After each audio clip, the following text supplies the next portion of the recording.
Nemyslel jsem si před víc než 50 lety, že se historka, kterou vám dnes, v roce 2021, budu vyprávět, zařadí mezi malé detektivní příběhy. Rád bych se k ním po půl století vrátil. Mým tehdejším vrstevníkům se líbila. Orson Welles říkal, vyprávěj příběh, který znáš. Poprvé se to stalo v létě v roce 1969 ve městě na severu Čech, v Ústí nad Labem, ve vile jedné tiché čtvrti na Klíši. Bydlel jsem tam teprve rok a půl. A prostředí, které jsem si v jedné malé místnosti s balkónem vytvořil, jsem měl rád. V té době, kdy se to stalo poprvé, jsem už býval v mém prvním vlastním bytě nepravidelně. Studoval jsem totiž 100 kilometrů daleko, v Praze. Od dětství mému oku lahodí propracované detaily. Jsem tak trochu perfekcionalista. Určitě vím, kam ukládám své věci, kde mají své stálé místo. A překvapilo by mě, kdyby náhle byly jinde, než mají být. Zvláště jde-li o rozhlasový přijímač. Ten totiž při jednom takovém návratu do vily změnil svévolně své místo. Obyčejně přiražen ke zdi, stál najednou na kraji skřínky, která byla mnohem hlubší než on sám. A objevil jsem ještě maličkost. Shakespeareův Jindřich V. nebyl na svém místě v knihovně. Ležel na servírovacím stolku. Civěl jsem střídavě na rozhlasový přijímač a na Shakespearea. Přesto mě to ještě nevedlo k žádnému dalšímu pátrání. Vrátil jsem věci na své původní místo, sebe náležitě pokáral, ačkoliv to bylo naprosto nepochopitelné. A opět odcestoval za svým studiem do Prahy. Asi po 14 dnech jsem se zase vrátil, abych si odpočinul od svých pedagogů, načerpal nové síly pro své toulky po pražských kavárnách, zalil své 2 skrčené filodendrony a smetl prach z obrazu, především z rozkošného lady, kterého jsem si hýčkal. A abych se zaposlouchal do Mozartovy malé noční hudby, prostě čekali mě parádní volné dny. Vešel jsem do svého bytu. Rozhlasový přijímač byl odsunut od zdi. Na něm byl, jakoby symbolicky, tentokrát odložen rozečtený Moliérův lakomec.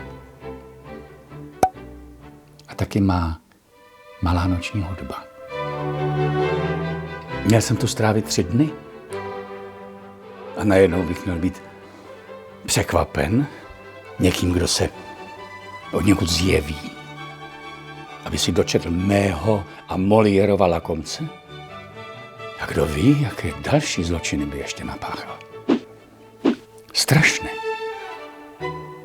Ale kdo a odkud by přišel? Obyčejný zloděj to nemohl být. Nic neodnesl, nepokazil. Věděl jsem o něm pouze jedno. Byl to intelektuál. Možná si pamatujete na film Stalo se za bílého dne.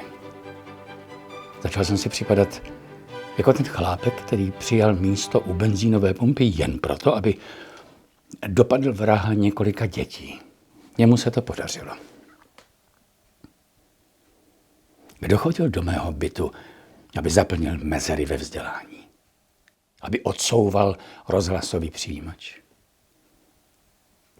stůj, co stůj, jako ten chlápek u benzínové pumpy. Jsem na to chtěl přijít.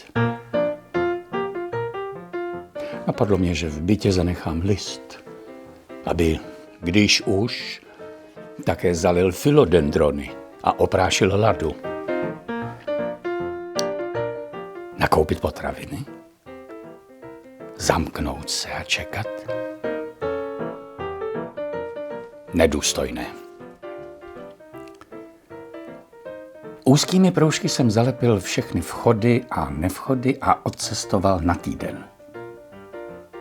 A za týden úzké proužky byly netknuté. A rozhlasový přijímač opět nebyl u zdi. Proklel jsem, co se dalo. Sedím v křesle, kde můj intelektuál doplňoval vzdělání, a najednou slyším ze sousedního bytu hudbu z mých gramofonových desek, které jsem si dovezl ze zahraničí. Odešel jsem na toaletu, kde tehdy bylo malé okénko. To jsem nikdy nezavíral. Nedlouho předtím jsem ztratil klíče.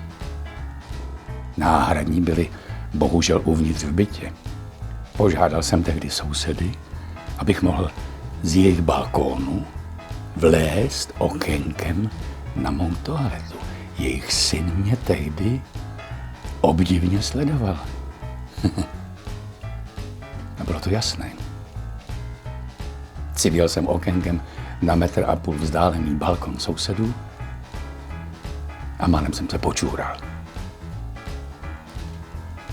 Syn sousedů dostal tehdy k Vánocům malý magnetofon. Gramofonové desky jsem tehdy přehrával v rozhlasovém přijímači. Proto musel být od zdi. Hlavně teď neudělat chybu. Otec toho kluka pracoval v ústecké kriminální policii. Napsal jsem dopis. Vážený, vešel jste sem bez mého povolení. A to nikoli správným vchodem. Avšak tento týden ve čtvrtek v 8 hodin večer přijďte tím správným vchodem na návštěvu. Jinak se všechno dozví váš otec. Strach ponechte doma, nebudu zlý. Dopis jsem položil na rozhlasový přijímač. To bylo v pondělí. Kluka jsem potřeboval zmást. Zazvonil jsem u sousedů. Odjíždím na týden, schovejte mi prosím poštu.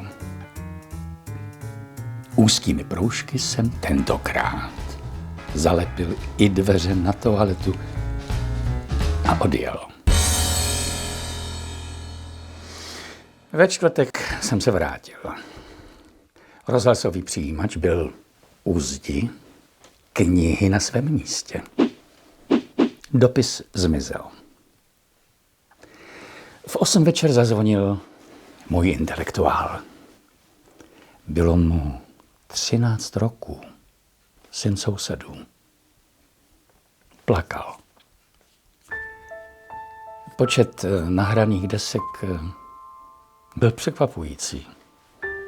Za touhu po vzdělání jsem ho pochválil.